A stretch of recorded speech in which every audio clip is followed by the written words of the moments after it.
ایک کارگو شپ کارگو لے کر نیو یارک سے اٹلی کی طرف جا رہی تھی۔ اس دور میں جی پی ایس ٹیکنالوجی نہیں ہوا کرتی تھی اور اسے اٹلی تک پہنچنے میں کئی ہفتوں کا وقت لگنا تھا۔ یہ شپ بلا خوف و خطر اپنی منزل کی طرف بڑھ رہی تھی، لیکن اس کے ساتھ کچھ ایسا ہوا کہ یہ کبھی اپنی منزل تک پہنچ ہی نہیں پائی۔ کافی دن گزر جانے کے بعد جینووا میں اس کی آمد کا انتظار کیا جانے لگا، لیکن یہ شپ نہیں آئی۔ لیکن ٹھیک ایک مہینے کے بعد ایک دوسری شپ جو اسی روٹ سے گزر رہی تھی، انہوں نے اس شپ کو ڈھونڈ نکالا۔ آخر کیا تھی اس شپ کی اصل کہانی، اس کے ساتھ کیا ہوا تھا اور اس کو کیسے بائی چانس ڈھونڈا گیا، آئیے جانتے ہیں اس ویڈیو میں۔ یہ کہانی ہے میری سیلیسٹ نامی کارگو شپ کی۔ اس شپ کو 1861 میں کینیڈا میں تیار کیا گیا تھا اور اس وقت اس کا نام ایمیزون رکھا گیا تھا۔ اپنی شروعات کے چھوٹے موٹے سفروں میں یہ کافی سارے حادثات کا شکار ہوئی تھی اور شاید اسی وجہ سے یہ شپ حادثات کے بارے میں کافی زیادہ مشہور ہو گئی تھی۔ اپنی اونرشپ بدلتے بدلتے یہ کیپٹن بینجامن برنکس کے پاس آئی اور انہوں نے اس کا نام بدل کر میری سیلیسٹ رکھ دیا۔ 7 نومبر 1872 کا دن تھا اور نیو یارک کا موسم کافی خوشگوار تھا۔ میری سیلیسٹ نامی یہ شپ ساحل پر کھڑی تھی اور اس پر سامان لوڈ کیا جا رہا تھا۔ اس میں ایتھنال کے 1700 بیرلز لوڈ کیے گئے، جو کہ انڈسٹریل یوز کا الکوہل ہوتا ہے، اور اس کو یہ سارے بیرلز نیو یارک سے اٹلی کے شہر جینووا تک لے کر جانے تھے۔ اس شپ میں ٹوٹل 10 لوگ سوار تھے، جس میں کیپٹن بینجامن برگس، ان کی بیوی اور ان کی 2 سالہ بچی کے ساتھ 7 کرو ممبرز بھی موجود تھے۔ سفر شروع کرنے سے پہلے شپ میں کسی قسم کا کوئی مسئلہ نہیں تھا اور وہ بغیر رکاوٹ یا مسئلے کے سفر پر روانہ ہو گئی۔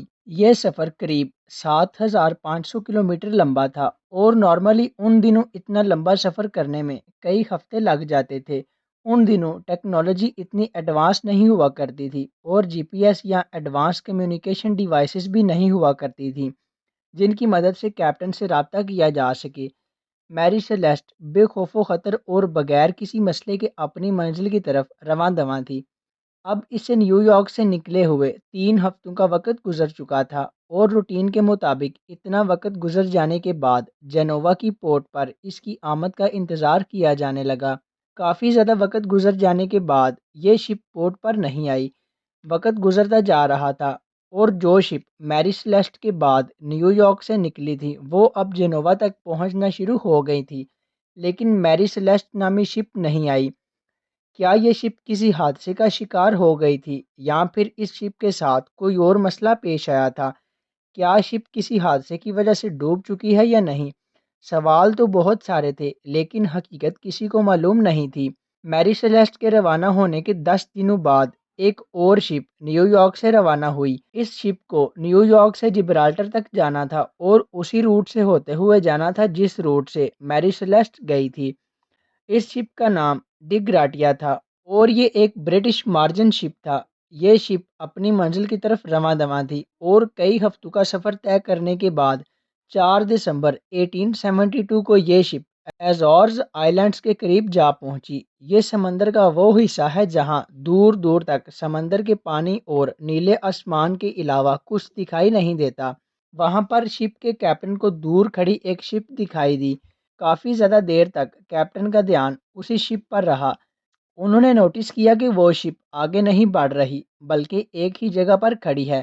سمندر کے اس حصے میں ایسا منظر دیکھ کر کیپٹن حیران رہ گئے۔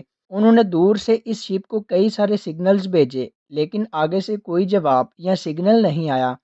یہ سب کچھ دیکھ کر ڈگ گراٹیا کے کیپٹن نے شپ کے قریب جانے کا فیصلہ کیا۔ قریب جا کر دیکھا تو کیپٹن یہ دیکھ کر دنگ رہ گئے کہ یہ کوئی اور شپ نہیں بلکہ اسی کے دوست کی میری سیلیسٹ نامی شپ ہے، جسے نیو یارک سے نکلے ہوئے پورا 1 مہینہ ہو چکا تھا۔ یہ شپ جبرالٹر سے 1800 کلومیٹر دور بالکل اکیلی کھڑی تھی اور اس میں کسی قسم کی کوئی حرکت نہیں ہو رہی تھی۔ ڈگ گراٹیا شپ کے قریب پہنچنے پر بھی دوسری شپ کی طرف سے کسی قسم کا کوئی رسپانس نہیں آیا۔ یہ دیکھ کر ڈگ گراٹیا کے کیپٹن نے اپنے کرو ممبرز کو میری سیلیسٹ پر بھیجا۔ جیسے ہی وہ شپ پر گئے تو وہ یہ دیکھ کر حیران اور پریشان رہ گئے کہ شپ پر کوئی بھی موجود نہیں ہے۔ ایک مہینے پہلے یہ شپ 10 لوگوں کے ساتھ روانہ ہوئی تھی، لیکن اب اس کے اوپر ایک بھی انسان نہیں تھا۔ یہ 10 لوگ سمندر کے بیچوں بیچ کہاں غائب ہو گئے؟ یہ سوال ڈگراڈیا کے کیپٹن کو مزید پریشان کر رہا تھا۔ پہلے ان کو لگا کہ شپ پر ضرور کوئی حادثہ ہوا ہے، لیکن جب انہوں نے پوری شپ کا جائزہ لیا تو پوری شپ بالکل صحیح سلامت تھی۔ کیپٹن اور ان کی بیوی کا ساز و سامان اور کرو ممبرز کے کپڑے بالکل ان ٹچڈ حالت میں موجود تھے۔ اس کے ساتھ جو سامان وہ نیو یارک سے لے کر نکلے تھے وہ بالکل صحیح سلامت موجود تھا۔ اس کے علاوہ کرو ممبرز کے کھانے کے سامان کا سٹاک بھی بالکل صحیح حالت میں پایا گیا۔ تھوڑی جانچ پڑتال اور چھان بین کے بعد شپ کے کیپٹن کے کمرے سے لاگ بک ملی تھی۔ یہ لاگ بک کیپٹن اپنے پاس رکھتے ہیں، جس میں شپ کے مینٹیننس اور ایشوز کے متعلق لکھا جاتا ہے۔ اس لاگ بک میں آخری انٹری 25 نومبر کی صبح کو 8 بجے ہوئی تھی۔ جس دن یہ شپ ملی تھی اس سے بھی 10 دن پہلے، جس کا صاف صاف مطلب تھا کہ یہ شپ پچھلے 10 دنوں سے ویران اٹلانٹک اوشن میں کھڑی تھی۔ ٹیگراڈیا کے کیپٹن یہ سارا منظر دیکھ رہے تھے، لیکن سارا معاملہ ان کی سمجھ سے بالاتر تھا۔ اتنے میں ان کی نظر لائف بوٹ والے سیکشن پر پڑی تو وہاں ان کو لائف بوٹ نظر نہیں آئی۔ لائف بوٹ کا غائب ہونا یہ ظاہر کر رہا تھا کہ شپ پر کچھ نہ کچھ تو ضرور ہوا ہے، جس سے تمام تر لوگ اپنی جان بچانے کے لیے لائف بوٹ میں سوار ہو کر کہیں چلے گئے۔ شپ پر موجود کیپٹن کے کیبن میں نیویگیشن کے کچھ انسٹرومنٹس بھی مسنگ تھے، اور ان کے بیڈ کے نیچے ایک تلوار ان کے کور میں بند پڑی ہوئی پائی گئی، جو یہ ظاہر کرتی تھی کہ شپ پر کسی قسم کا کوئی حملہ نہیں ہوا، کیونکہ اگر حملہ ہوا ہوتا تو تلوار اپنے کور سے باہر ہوتی یا پھر وہاں موجود ہی نہ ہوتی۔ لاگ بک کے علاوہ باقی تمام ڈاکومنٹس بھی وہیں پر موجود تھے۔ ایک اور چیز انہوں نے نوٹس کی کہ شپ کا کیبن تقریباً ہر جگہ سے گیلا تھا اور کئی حصوں میں 1.5 سے 2 فٹ تک پانی بھی کھڑا تھا۔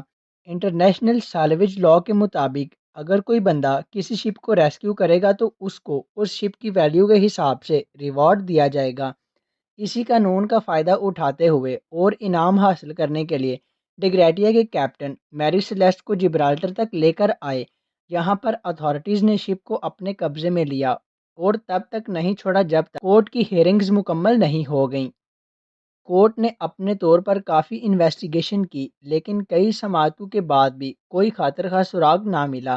عدالت کی سماعت بھی جب اس معاملے کو سلجھا نہ سکی تو لوگوں نے اپنے پاس سے ہی طرح طرح کی باتیں بنانا شروع کر دیں۔ ایک انتہائی اہم بات یہ تھی کہ میری سیلیسٹ جب سے بنی تھی اس کے ساتھ تب سے حادثات ہوتے آ رہے تھے۔ ایک مرتبہ یہ ایک شپ سے ٹکرا گئی، لیکن معمولی سی ٹکر سے دوسری شپ ڈوب گئی۔ میری سیلیسٹ کو ریپیئرنگ کے لیے جب پورٹ پر لایا گیا تو ریپیئرنگ سے پہلے ہی پورٹ پر آگ لگ گئی تھی۔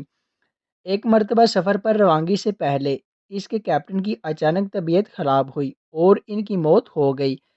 انہی سب باتوں کی وجہ سے ایسا مانا جانے لگا کہ شپ پر بھوتوں اور آتماؤں کا بسیرا ہے، جس کی وجہ سے یہ حادثات ہوتے ہیں، اور اس شپ کو گوسٹ شپ کا بھی ٹائٹل دیا گیا۔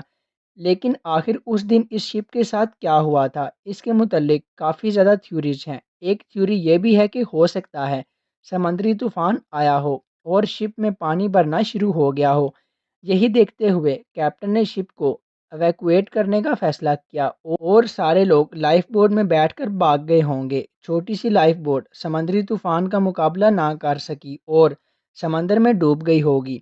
یہ تھیوری کافی حد تک صحیح معلوم ہوتی ہے، لیکن یہ بھی ایک تھیوری ہے۔ اس دن حقیقت میں کیا ہوا تھا یہ بات کوئی نہیں جانتا اور آج تک ایک مسٹری ہے۔